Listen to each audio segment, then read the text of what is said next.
A graça e a paz do Senhor. Amém. Aleluia. Prazer muito grande estar com vocês aqui. Eu sou pastor há cerca de 40 anos, lá no Sínodo da Paraíba. Servi durante 14 anos na Igreja Presbiteriana em Santa Rita, uma cidade vizinha de João Pessoa. Estou há 26 anos na Igreja Presbiteriana Memorial, na cidade de João Pessoa. E para mim é um privilégio poder estar aqui. Eu vim, posso dizer? Eu vim para o aniversário da igreja. Isso estava na minha cabeça, quando o pastor fez o contato. Aí eu disse, que bênção, a primeira vez que eu sou convidado para o aniversário de uma igreja em São Paulo. Olha que coisa. Eu vim feliz da vida. Quando foi ontem de noite, ele disse, está tudo pronto. Aí ele disse assim, e o aniversário, quantos anos? Ele disse assim, aniversário? É conferência missionária. Aí hoje a minha esposa deu assim, aquele rela, como é que pode? Claro que ele lhe convidou porque você é da PMT e tal, era conferência missionária mesmo. Então estamos aqui nessa conferência missionária, é um prazer. A única coisa que eu estou sentindo falta é uma gravatinha que eu uso aqui com as bandeiras dos países, que quando tem conferência eu sempre vou com ela, mas não pôde vir. Mas é um prazer, eu sou casado, tenho uma esposa que está comigo há 47 anos, estamos caminhando para os 50 anos, se Deus nos der a graça. Tenho 3 filhos e 10 netos, já tem um bocado de menino por aí já. Eu assustei o pastor hoje dizendo que eu tenho um neto com 24 anos já. Então, essa cara de menino aqui já tem 68 anos, né? Então, graças a Deus pelo privilégio de ter uma família servindo ao Senhor. Eu tenho um filho mais velho que é pastor da Igreja Presbiteriana do Brasil, e ajuda-nos lá numa congregação da nossa igreja. Então, eu louvo a Deus pelo privilégio de estar aqui. Tem uma coisa que eu gosto de fazer, mas eu estava muito atarefado hoje à tarde, não pude vir antes, mas eu também não tenho dificuldade com isso. Então, eu vou cantar uma canção aqui, a capela. Se você aprender, você canta comigo, tá bom, queridos? Tem um pouco a ver com o que a gente vai pregar nessa noite. Há um texto de Paulo aos Romanos que menciona assim, como ouvirão? O que vem depois? Como ouvirão? Se não há quem pregue. E como ouvirão, se não há quem pregue? E como pregarão, se não forem enviados? Dá para você cantar comigo agora? Lá? E como ouvirão, se não há quem pregue? E como pregarão, se não forem enviados? Se você disser isso mais uma vez, você vai sair daqui já querendo pregar para todo mundo lá fora. Vamos lá? 1, 2, 3. E como ouvirão, se não há quem pregue? E como pregarão, se não forem enviados?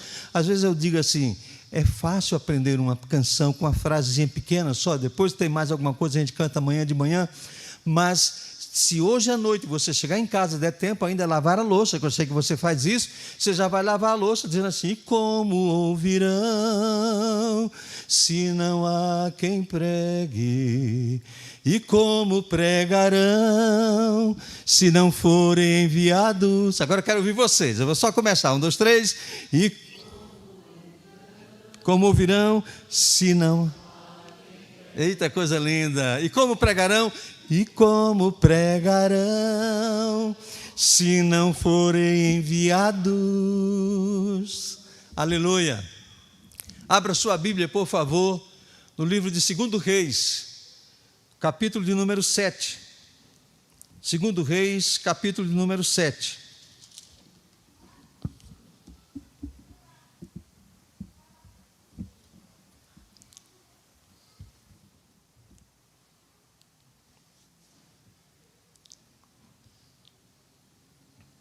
Mantenha a sua Bíblia aberta, por favor. O doutor Timóteo Carriquer, ele escreveu um livro, e o nome desse livro é Proclamar Boas Novas, bases sólidas para o evangelismo. Segundo ele, que é um exegeta também, ele diz que a palavra evangelho passa para o português por causa de um termo em latim que significa evangélio, que por sua vez vem de uma palavra grega evangelion. Essas são as comunicações do Dr. Timóteo Carriquer. E essa palavra evangelho significa boas novas, boas notícias. Ao acrescentar o sufixo ismo, segundo ele, que é uma expressão que vem da língua grega, ou o sufixo ação, que vem do latim, sugerem que as palavras evangelismo e evangelização têm a mesma significação, têm o mesmo padrão de ação por parte do cristão, por parte da igreja, porque todos igualmente, os dois termos partem de uma expressão grega que é euangelizo. Então, apesar de algumas tentativas de tentar distinguir, entre esses dois termos, não há uma diferença essencial, pois na mesma origem os dois foram formados. E ambos, efetivamente, eles se referem ao anúncio do Evangelho, ao anúncio das boas novas que Deus manifestou ao ressuscitar o seu Filho Jesus Cristo dentre os mortos. Então, o evangelismo ou a evangelização, ela representa especificamente a notícia de que aquele Jesus de Nazaré, que deu a vida na cruz do Calvário, não ficou na sepultura, ele ressuscitou ao terceiro dia e ele está vivo nos céus ao lado do Pai Celestial. Deus o vivificou, Deus trouxe-o da morte para a vida. Deus estava cumprindo a promessa que ele fizera através das Escrituras para os judeus pudessem conhecer e todas as etnias do mundo pudessem conhecer aquele que, como Paulo diz na carta aos Romanos, aquele evangelho será pregado para que nós possamos crer que o evangelho é o poder de Deus. Para quê? Para a salvação de quem? De todo aquele que crê. Vamos ler o nosso texto de hoje? Por favor, capítulo 7, a partir do verso 1, nós vamos ler a partir do verso 3 até o verso número 9. Por favor, acompanhe. 4 homens leprosos estavam à entrada da porta, os quais disseram uns aos outros: para que estaremos nós aqui até que morremos? Se dissermos entremos na cidade, há fome na cidade e morreremos. Se ficarmos sentados aqui, também morreremos. Vamos, pois, agora e demos conosco no arraial dos Sírios. Se nos deixarem viver, viveremos. Se nos matarem, tão somente morreremos. Levantaram-se ao anoitecer para se dirigirem ao arraial dos Sírios, e tendo chegado à entrada do arraial, eis que não havia lá ninguém, porque o Senhor fizera ouvir no arraial dos Sírios ruídos de carros e de cavalos, o ruído de um grande exército, de maneira que disseram uns aos outros: eis que o rei de Israel alugou contra nós os reis dos heteus, os reis dos egípcios, para virem contra nós. Pelo que se levantaram e, fugindo, ao anoitecer, deixaram as suas tendas, os seus cavalos, os seus jumentos, o arraial como estava, fugiram para salvar as suas vidas. Chegando, pois, aqueles leprosos à entrada do arraial, entraram numa tenda, comeram e beberam. Tomaram dali para outra ouro, vestes, e se foram. E os esconderam, e voltaram, e entraram em outra tenda. Tomaram alguma coisa e a esconderam.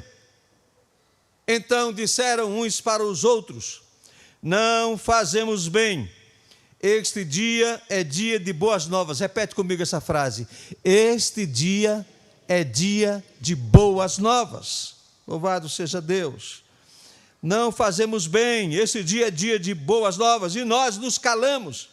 Se esperarmos até a luz da manhã, seremos tidos por culpados. Agora, pois, vamos e o anunciemos à casa do rei. Até aí, amados, que Deus aplique a palavra ao coração da igreja aqui presente e a igreja que está conosco, conectada. Posso ouvir um amém da igreja? Amém. Glória a Deus. Amados, é tempo de proclamar as boas novas. O contexto desse texto é caótico. O contexto desse texto é caótico. Perceba, havia naquela cidade, a cidade da qual está falando o profeta ao escrever esse livro de 2 Reis, havia na cidade um caos, a falta de alimentos era tão grande que uma cabeça de jumento estava custando 1 quilo de prata. O caos era tão grande que 200 gramas de esterco de pomba custavam 50 gramas de prata. Naquele momento de caos, o rei resolveu dar uma caminhada pela cidade, por cima das muralhas. E enquanto ele estava passando por cima da muralha, ele ouviu o grito de uma mulher: meu rei, meu senhor. E ele disse: se o Deus eterno não te ajudar, como é que eu posso ajudá-la? Você pensa que eu tenho trigo? Você pensa que eu tenho vinho? Me diga qual é o seu problema. Provavelmente você já leu essa história. Aquela mulher gritou para o seu rei: meu rei, esta mulher estava comigo e a nossa fome era tão grande que nós conversamos e decidimos que naquele dia, para que nos alimentasse, ela matasse o filho dela e nós nos alimentássemos. E no dia seguinte eu mataria o meu e nós nos alimentávamos também. Ela matou o filho dela. Eu matei o meu filho, aliás, mas hoje é o dia dela matar o filho dela. E ela não quer matar o filho dela. Veja o drama que está vivendo aquela cidade com a fome. Diz o texto que o rei, diante da resposta daquela mulher, ele ficou tão traumatizado, tão triste, que ele, não suportando a tristeza, ele rasgou as suas roupas com um sinal de desgosto e ele se veste de pano, de saco e coloca a cinza sobre si. Meus irmãos, essa é uma história que marca o cerco da cidade de Samaria pelo exército sírio. A fome se tornou tão grande que tomou conta completamente da cidade. A cidade estava cercada pelos sírios. A fome graçava ferozmente. O povo comia coisas imundas, até os seus próprios filhos. E aí nós vemos, dentro desse quadro, imagine, 4 homens, diz o texto que eles eram leprosos. Eles estavam fora da cidade, na entrada da cidade. E próximo da entrada da cidade estava o exército sírio, aguardando o momento em que a cidade enfraqueceria para que eles entrassem e conquistassem a cidade de Samaria. 4 homens que sofriam de uma terrível doença, eram leprosos, mas no meio daquele caos, que não estava somente dentro da cidade, estava na vida deles também, porque ninguém podia levar alimento para eles, nem eles podiam entrar na cidade, nem eles podiam ir até o acampamento dos sírios. Eles disseram uns para os outros: por que nós ficamos aqui? Porque nós estamos aqui esperando a morte. Eles disseram: não vale a pena entrar na cidade, porque lá nós morreríamos de fome. Se nós ficarmos aqui, nós também vamos morrer de fome. Vamos ao acampamento dos sírios, porque se eles nos matarem, morreremos. Se eles não nos matarem, nós poderemos comer e sobreviver. E queridos, você vai observar que quando aqueles 4 leprosos chegam ao acampamento sírio, não havia mais ninguém lá. Deus havia desbaratado todo o exército sírio. O Deus eterno havia expulsado aquele exército.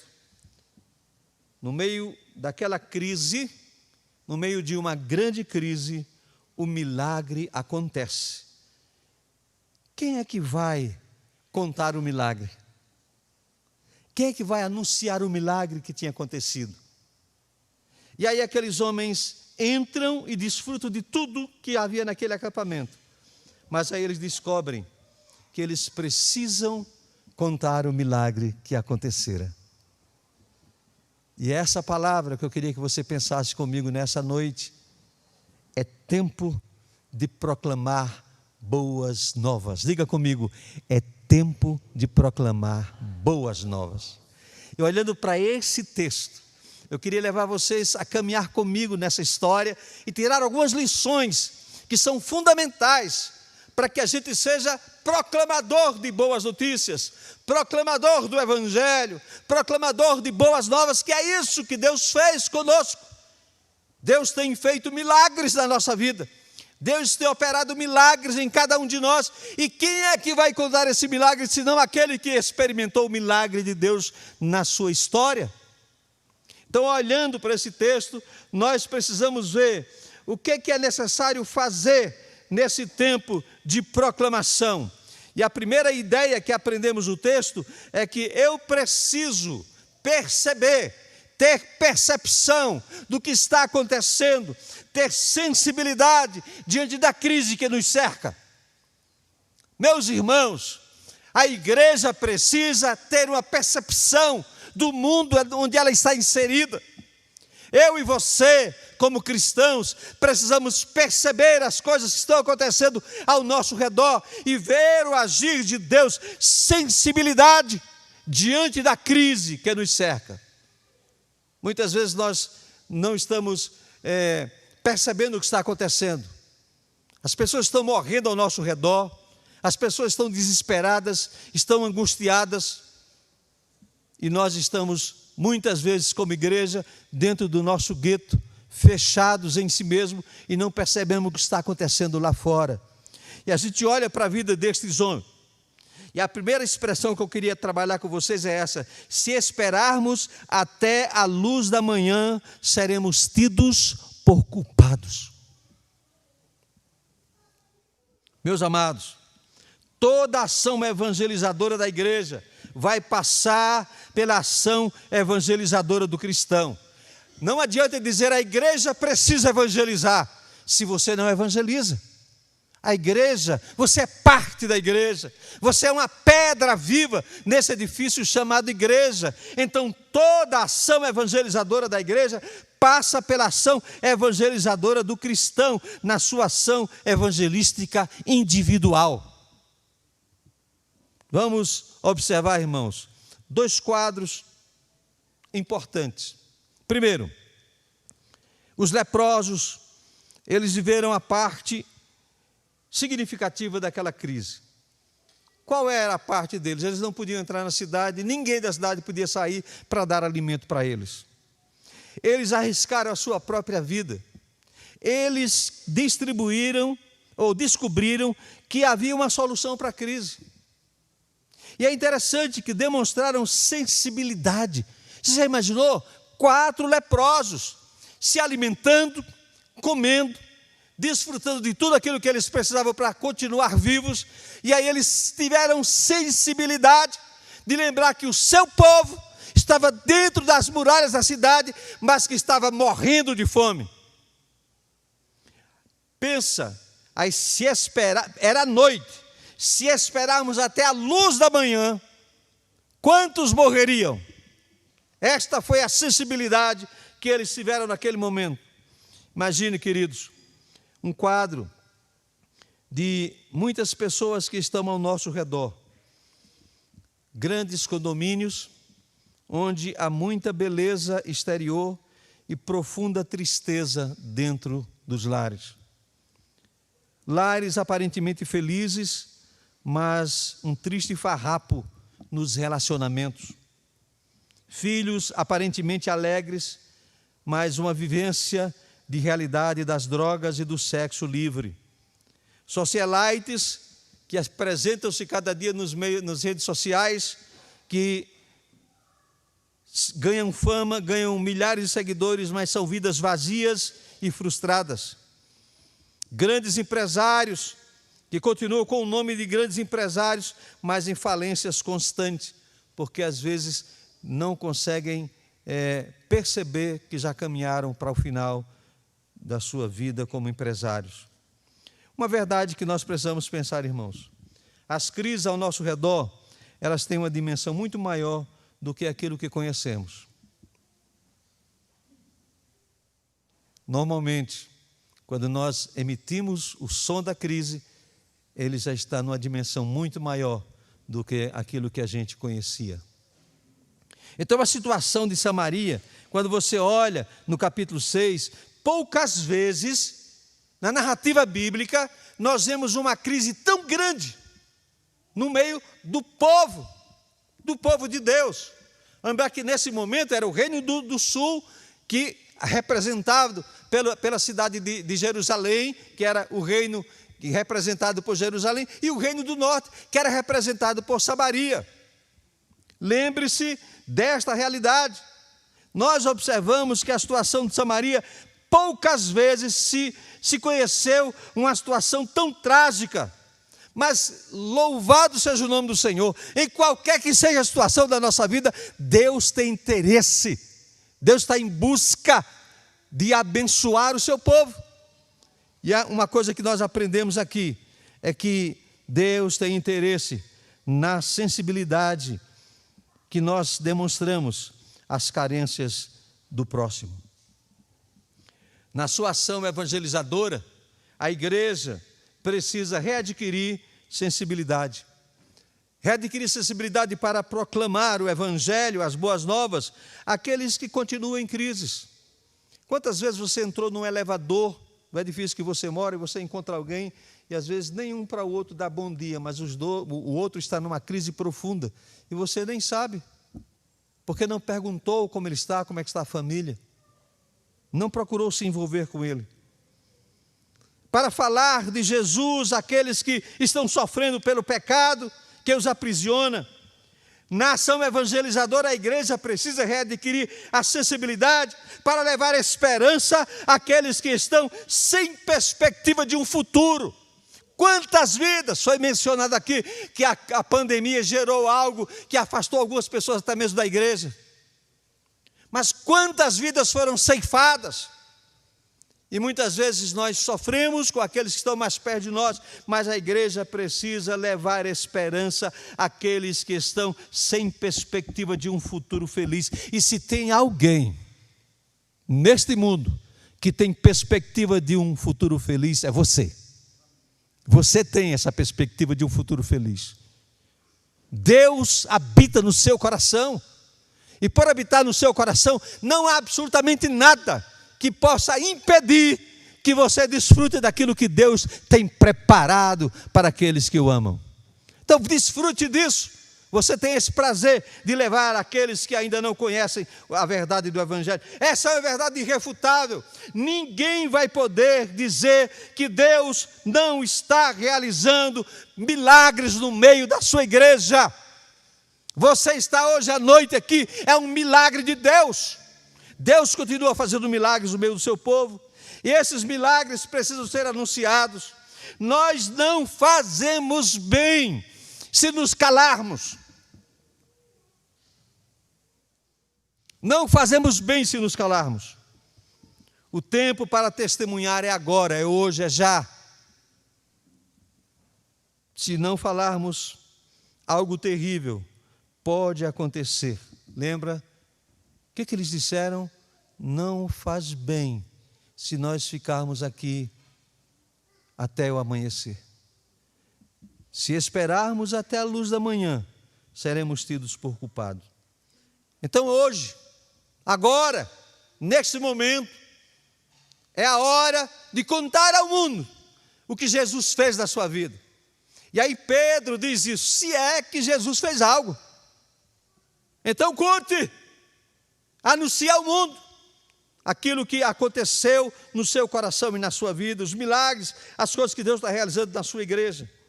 Deixe-me contar uma história que eu ouvi, meus amados, com um professor, na época de seminário, pastor Valmir Soares, saudosa memória. Ele contou numa sala de aula, dando aula para nós, isso lá nos anos 80. Eu disse: eu tenho uma irmã na minha igreja, uma senhora de cor, uma vida simples. E ela, todos os domingos, ela começou a trazer amigos para a igreja. Aí ela trazia 2, 3 amigas. Ela disse assim: ó, pastor Valmir, essas aqui são minhas amigas que moram lá onde eu moro. As pessoas chegaram, assistiram o culto, e mesmo sendo um pastor calvinista, ele costumava fazer apelos. E quando ele fazia o apelo, aquelas pessoas vinham à frente. Ela foi fazendo isso por várias vezes. Ela não vinha à igreja todos os domingos, mas sempre que via, alguém vinha com ela, ela apresentava os amigos, aquelas pessoas se entregavam para Jesus. Ele ficou inquieto. E aí ele perguntou para aquela irmã: minha irmã, eu tenho percebido que você tem vindo à igreja e você sempre traz algumas amigas e elas têm colocado a sua vida para servir a Jesus. O que você está fazendo?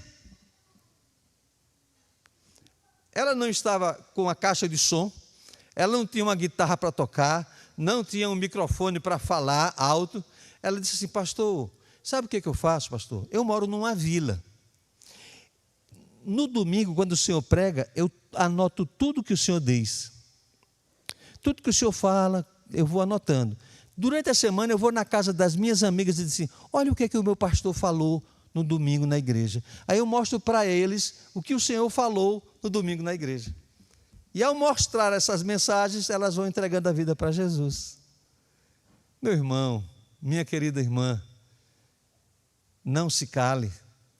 Leve essa boa notícia: você foi alcançado pela graça de Deus. Por isso, é tempo de proclamar boas novas.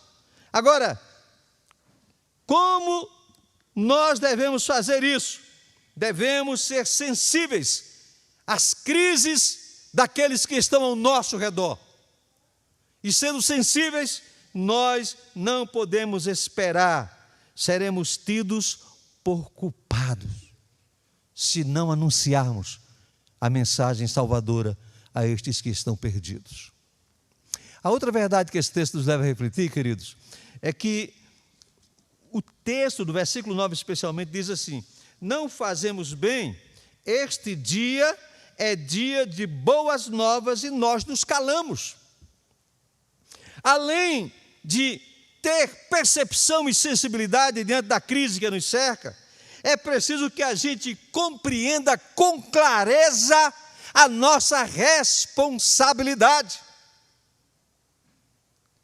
Você recebeu o milagre, você foi alcançado, sua vida foi transformada, você é eclesia, você é igreja do Senhor, povo comprado pelo sangue de Jesus. Tem algo novo que aconteceu no seu coração, tem milagre que aconteceu na sua vida. Então, não fazemos bem se nós, a organizadora da igreja, deve lançar luz na nossa evangelização do mundo. Eu fui ali fora e vi aquele cartaz ali, compromisso da igreja com a obra missionária.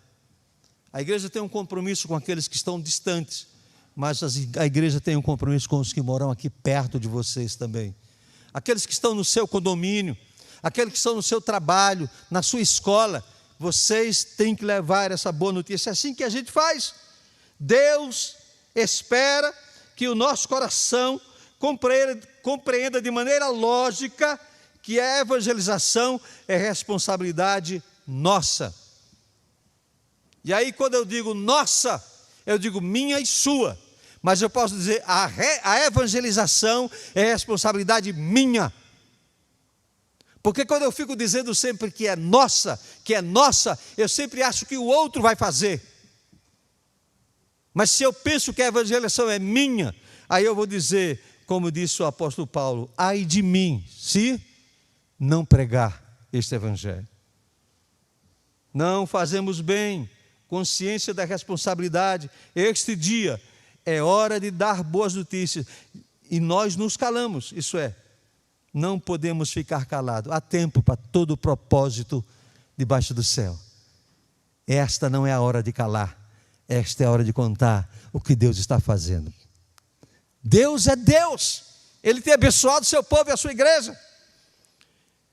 Proclamar as boas notícias é responsabilidade da igreja.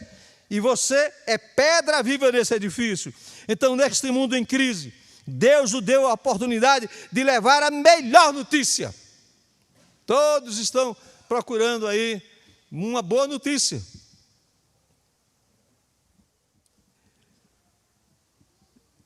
Você, meu irmão, é responsável por levar a boa notícia para os que estão em trevas, dizendo para aqueles que estão em trevas que Jesus é a luz do mundo. Você é responsável por levar a boa notícia para aqueles que estão em conflitos, dizendo que Jesus é o príncipe da paz, para aqueles que estão desesperados, dizendo que Jesus é a esperança da glória, para aqueles que estão com seus lares destruídos, você pode dizer para eles que Jesus é o restaurador fiel. Para aqueles que estão perdidos, você pode dizer que Jesus é o caminho, a verdade e a vida. Para aqueles que estão envolvidos, escravizados nas drogas, você pode levar uma palavra dizendo que Jesus é o único que pode libertar o homem daquilo que o escraviza. Capítulo 3 do livro do profeta Ezequiel tem uma cobrança de Deus que mostra a nossa responsabilidade. Aí o profeta diz assim, narrando o que Deus fala com ele: quando eu disser ao perverso, certamente morrerás, e tu o avisares, e tu não o avisares, não disseres para o advertir o seu mau caminho, para lhe salvar a vida, esse perverso morrerá na sua iniquidade, mas o seu sangue da tua mão eu requererei. Se eu disser para você dizer ao perverso que ele vai cair no precipício e você não disser, ele vai cair e você vai ser cobrado do sangue dele. O Senhor disse para Ezequiel: se você disser e ele continuar indo, você não tem culpa de nada, porque você falou. Então fale o evangelho. Às vezes eu digo para as pessoas da igreja lá: pregue o evangelho, pregue. É arriscado alguém se converter. Pregue. Sem pregar você não vai ver pessoas sendo alcançadas e transformadas. Não fazemos bem se nos calamos. Se nos calamos diante desse mundo perdido, sem o amor de Deus. Não fazemos bem se nos calamos diante das tribos indígenas e dos quilombolas que ainda não são alcançados nesse país. Não fazemos bem se nos calamos diante dos milhões de muçulmanos, budistas, hindus que estão espalhados pelas nações. Não fazemos bem se nos calarmos diante dos milhares de sertanejos presos à tradição religiosa e à idolatria. Não fazemos bem se nos calarmos diante dessa juventude que caminha cada vez mais para o caos nas drogas e na sexualidade. Não fazemos bem se nos calamos diante das dezenas de companheiros de trabalho que estão ao nosso lado, mas nunca perceberam nem que somos um crente em Jesus Cristo. Muitas dezenas de vizinhos que entram com você no elevador, que entram com você, mas nunca souberam que você é um adorador de Deus. Meu amado, é tempo de proclamar boas novas para os proclamadores, para que nós possamos compreender a nossa responsabilidade. Você pode dizer uma palavra comigo, uma frase comigo: eu sou responsável. Diga comigo: eu sou responsável. Proclamar as boas novas é responsabilidade sua, minha. Eu sou responsável. Não fazemos bem. Este dia é dia de boas novas. Não podemos nos calar. A outra verdade que vem desse texto para a gente também ela nos chama a ação. Eu preciso agir. Eu estou vendo o milagre. Eu sou alcançado por esse milagre, mas eu tenho que agir. Eu preciso executar a minha tarefa. E aí, veja a palavra deles. Agora, pois, vamos e o anunciemos à casa do rei. Vamos levar essa boa notícia à cidade.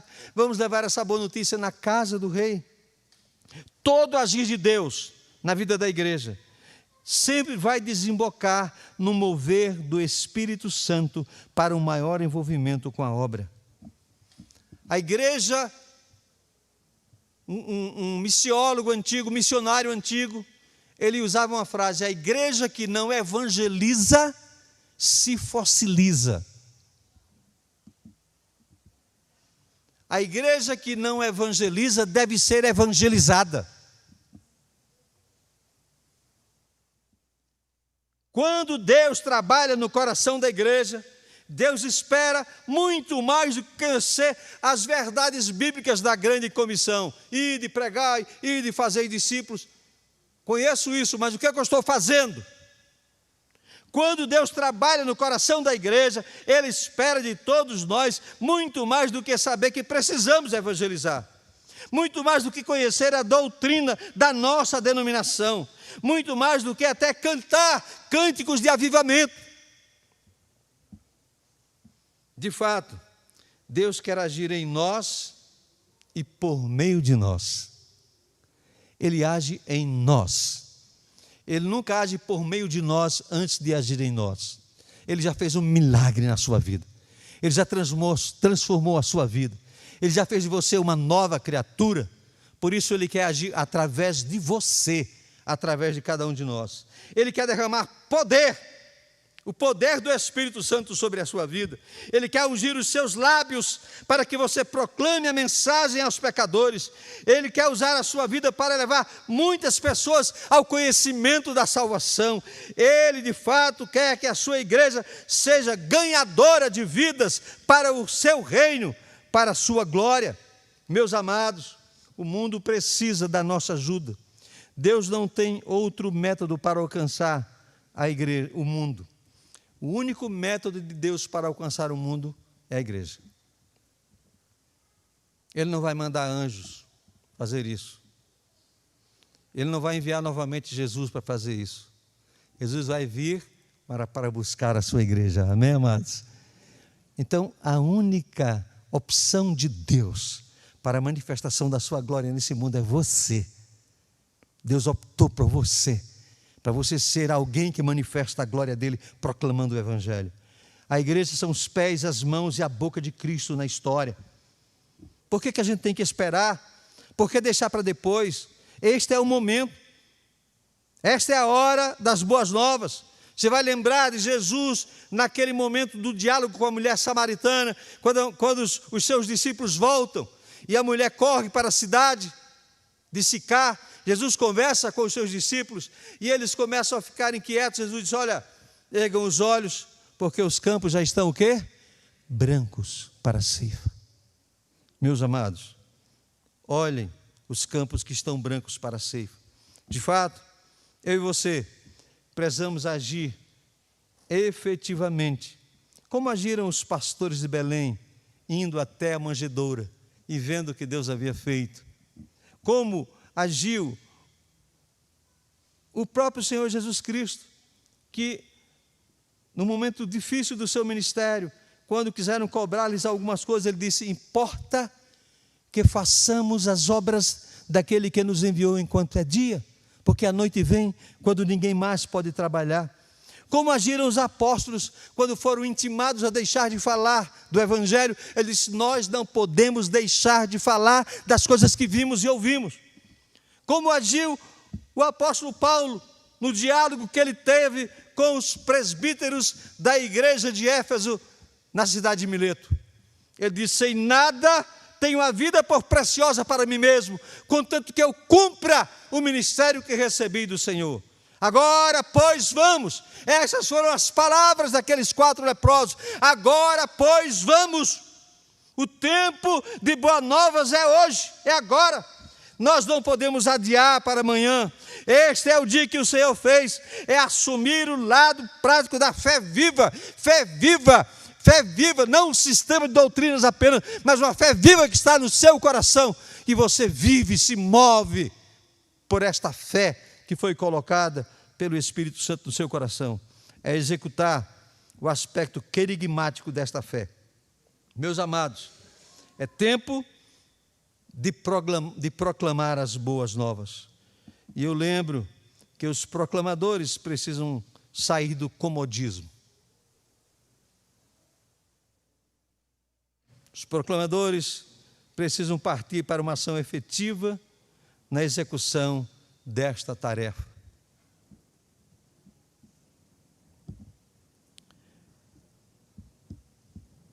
Agora, pois, vamos e o anunciemos à casa do Rei. A lição principal de tudo que nós falamos aqui, queridos, é que é tempo de proclamar boas notícias. Às vezes nós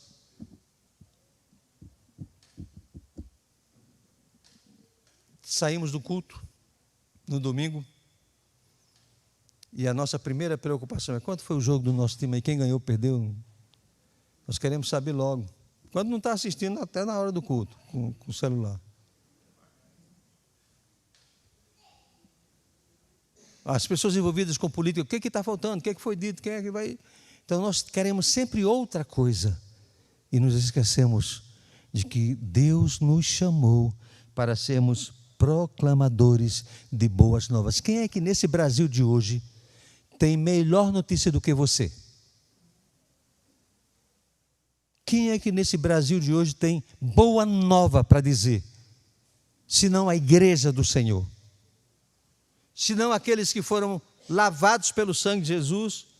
É tempo para que a igreja renove o agir na ação evangelizadora. Chegou a hora de sarar as feridas que marcam a fragilidade. É doloroso constatar que apenas 5% dos crentes já levaram alguém a Jesus. Se você faz uma pesquisa dentro das igrejas, 5% dos crentes, se tiver 100 pessoas, apenas 5 delas já ganharam alguém para Jesus.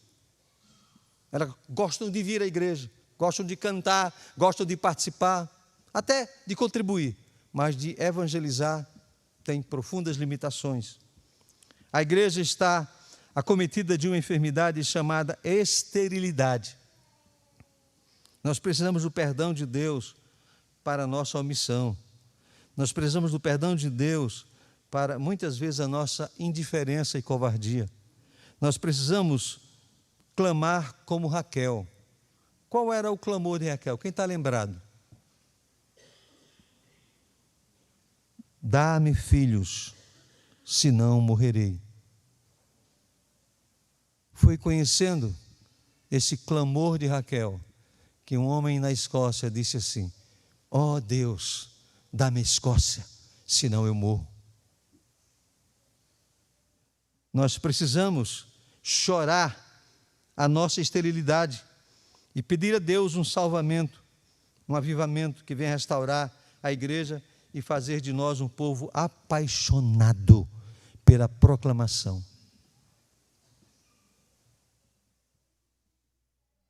Como eu posso fazer isso? Eu já dou a minha oferta missionária para um missionário que está lá na Itália. Mas talvez tenha um italiano morando perto de você que nunca ouviu falar do Evangelho. E você nunca deu sequer um folheto para ele.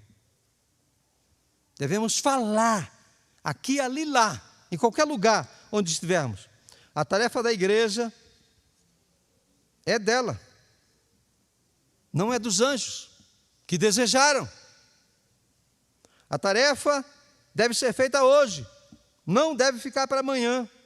A tarefa deve ser priorizada, não deve ser pretendida. Vou deixar para depois, preterida. Diante dos desafios para o envolvimento efetivo da igreja na evangelização, nós precisamos reconhecer que esse tempo é tempo de proclamar as boas novas.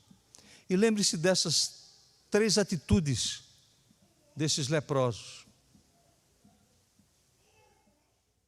sensibilidade para com as crises que estão ao seu redor, compreensão da responsabilidade que você tem com a evangelização e efetividade na execução dessa tarefa. Vamos colocar de pé, queridos, por favor.